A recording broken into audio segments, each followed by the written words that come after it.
여러분, 퇴직금을 받은 사람 10명 중 7명이 3년 안에 그 돈의 절반 이상을 잃습니다. 믿기 어려우시죠? 근데 이게 현실이에요. 오늘은 퇴직금을 이미 받으신 분도 앞으로 받으실 분도 절대 모르면 안 되는 이야기를 해드릴 겁니다. 퇴직금 굴릴 때 제일 많이 하는 실수 딱 한 가지.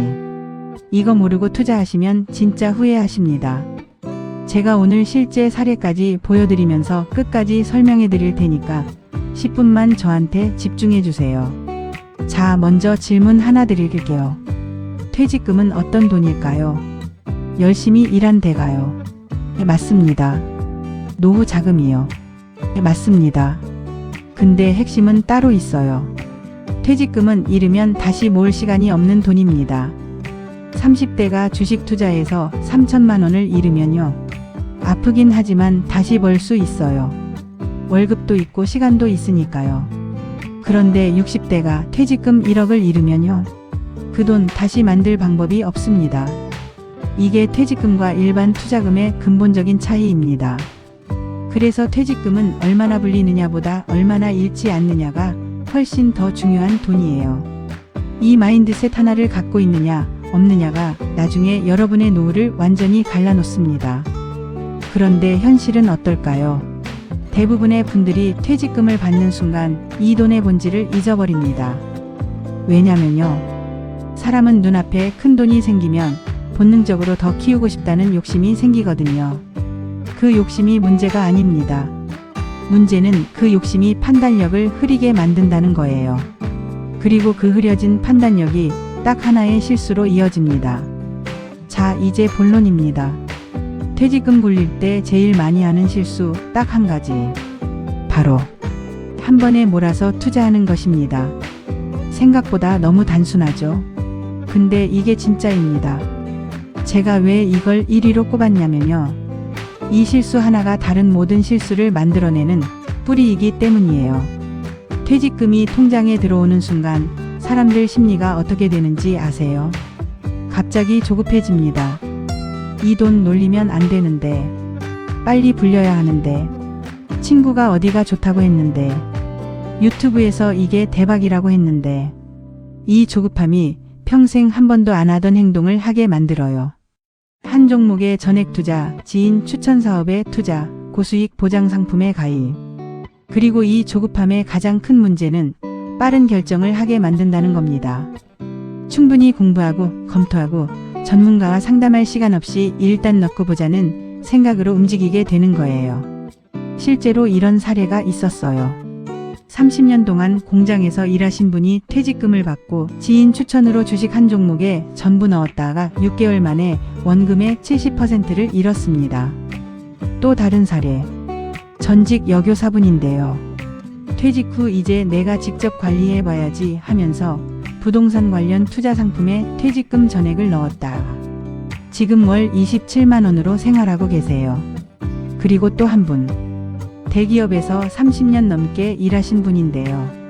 퇴직 후 지인이 운영하는 프랜차이즈 사업에 퇴직금 전액을 투자했다. 1년 만에 사업이 문을 닫으면서 전부 날렸습니다. 이분들이 멍청해서 그랬을까요? 아닙니다. 평생 성실하게 사신 분들이에요.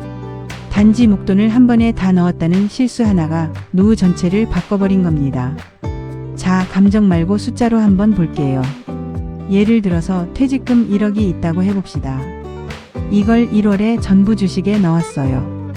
근데 2월에 시장이 30% 폭락하면 자산이 7천만 원이 됩니다. 원래대로 회복하려면 43% 수익이 나야 해요. 잃는 건 30%인데 회복하려면 43%가 필요합니다. 이게 바로 손실의 비대칭성이에요. 조금 더 극단적으로 볼게요. 만약 50%가 빠지면요. 5천만 원이 됩니다. 그걸 회복하려면 무려 100% 수익이 필요해요. 즉 2배가 되어야 겨우 원금입니다. 퇴직금은 추가로 넣을 돈이 없잖아요. 시장이 떨어졌을 때 더 살 수도 없고 기다릴 시간도 많지 않아요. 그래서 일시 투자는 퇴직금에 있어서 리스크가 가장 극대화되는 방식입니다. 반면에 같은 1억을 12개월로 나눠서 매달 조금씩 넣으면 어떻게 될까요? 시장이 떨어지는 달엔 더 싸게 사게 되고 오르는 달엔 이미 사둔 게 수익이 나고. 이게 바로 분할 매수 코스트 에버리징 효과예요. 리스크를 시간에 분산시키는 거죠. 수익률 자체는 비슷하거나 조금 낮을 수 있어요. 하지만 심리적 안정감과 손실 방지 효과는 비교가 안 됩니다. 그리고 한 가지 더. 분할 투자를 하면 시장이 떨어질 때 겁나지 않아요. 오히려 이번 달엔 더 싸게 살 수 있네 하고 여유가 생깁니다. 이 심리적 여유가 장기 투자를 가능하게 만들어줘요. 자, 그럼 퇴직금을 어떻게 굴려야 하는지 딱 3단계로 정리해 드릴게요. 첫 번째 단계입니다. 일단 IRP 계좌로 옮기세요. 퇴직금을 일시금으로 받으면 그 순간 퇴직소득세를 내야 해요. 근데 IRP, 즉 개인형 퇴직연금 계좌로 옮기면요. 세금이 바로 안 나갑니다. 연금으로 받을 때까지 세금이 이연되고 연금으로 받으면 퇴직소득세의 최대 40%까지 절감이 돼요. 이거 모르는 분들 정말 많습니다. 퇴직금 1억이면 세금이 수백만원 차이 나거든요. 투자 수익을 올리기 전에 세금부터 아끼는 것. 이게 진짜 고수들이 먼저 하는 행동입니다. 일단 IRP로 넣어두는 것, 이게 첫 번째입니다. 두 번째 단계입니다. 생활비는 반드시 따로 빼두세요. IRP에 넣기 전에 먼저 할 게 있어요. 향후 1년에서 2년치 생활비는 절대 투자하시면 안 됩니다. 왜냐면요. 투자 자산이 하락했을 때 생활비 때문에 어쩔 수 없이 손실 구간에 팔아야 하는 상황이 생기거든요. 이걸 강제 손절이라고 하는데 이게 퇴직금 손실의 또 다른 주범입니다. 시장은 언제든 흔들릴 수 있어요. 그때 흔들리지 않으려면 당장 쓸 돈 걱정이 없어야 해요. 생활비는 CMA나 파킹 통장처럼 유동성 높은 곳에 따로 보관하세요. 이것만 해도 강제 손절의 위험에서 완전히 벗어날 수 있습니다. 세 번째 단계입니다. 분할해서 분산해서 넣으세요. 나머지 투자금은 한 번에 넣지 말고 6개월에서 1년에 걸쳐 나눠서 넣으세요. 그리고 한 곳에 몰지 말고 안전자산과 위험자산을 본인 나이와 상황에 맞게 배분하세요. 일반적으로 많이 쓰는 공식이 100에서 나이를 뺀 숫자가 위험자산 비중이에요. 예를 들어 60세라면 위험자산의 40% 정도.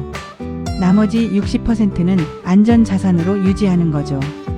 위험자산은 ETF나 펀드처럼 분산된 상품으로, 안전자산은 채권이나 예금처럼 원금 보장이 되는 상품으로 구성하시면 됩니다. 한 종목 한 상품에 몰빵하는 건 절대 안 됩니다. 분산이 곧 방어예요. 물론 개인 상황마다 다르지만 기준점으로 삼기엔 충분합니다. 마지막으로 퇴직금 관련해서 절대로 하시면 안 되는 것들 딱 3가지만 짚고 갈게요. 첫째, 지인 추천 투자. 절대 안 됩니다. 아무리 믿는 사람이라도 퇴직금은 예외예요. 이거 확실해 나도 넣었어, 이 말이 제일 위험한 말입니다. 그 사람이 나쁜 사람이 아니어도 결과는 내가 책임져야 하거든요. 둘째, 고수익 보장 상품. 사기입니다. 연 10%, 20% 보장이라는 말 세상에 없어요. 수익과 리스크는 항상 비례합니다. 이건 진리예요. 고수익을 보장한다는 말은 그만큼 잃을 위험도 크다는 말입니다. 셋째, 준비 없는 창업. 가장 많이 후회하는 선택입니다. 퇴직 후 치킨집, 카페, 식당. 감성으로 시작해서 퇴직금으로 끝나는 경우가 너무 많아요. 실제로 자영업 폐업률은 첫 3년 안에 절반이 넘습니다. 창업하실 거라면 최소 1년에서 2년은 공부하고 준비하세요. 오늘 제가 드린 말씀 딱 하나만 기억하세요. 퇴직금은 불리는 돈이 아니라 잃지 않는 돈입니다. 이 마인드셋 하나가 여러분의 노후를 지켜줍니다. 수십 년 동안 정말 열심히 사셨잖아요. 추운 날도 힘든 날도 그냥 버티면서 여기까지 오셨잖아요. 그 대가로 받은 돈인데 마지막 순간에 잘못된 선택 하나로 다 날려버리는 일만큼은 없으셨으면 좋겠습니다. 퇴직금은 여러분이 흘린 땀의 결과입니다. 그 돈만큼은 제발 신중하게 지켜주세요. 오늘 영상이 도움이 되셨다면 좋아요 한번, 구독 한번 부탁드려요. 댓글에 퇴직금 고민 있어요 남겨주시면 다음 영상 주제 선정할 때 꼭 참고하겠습니다. 다음 영상에서 뵙겠습니다. 감사합니다.